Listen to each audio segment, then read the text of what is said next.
Hey everyone, welcome back to the channel. Today I will be showing you how to trade crypto on exchanges. In this case I'll be showing you how to trade Litecoin on Bybit. First thing you need to do is to ensure your crypto is in your spot account.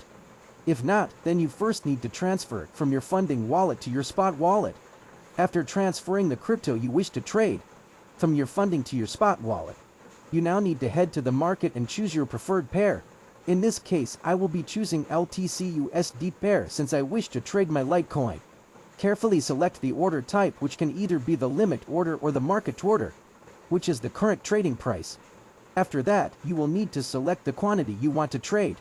After filling in the quantity, then you can go ahead and create your order, which in this case is for this specific value of LTC. After this, go to your spot wallet to see the corresponding value of your trade. Like and subscribe. You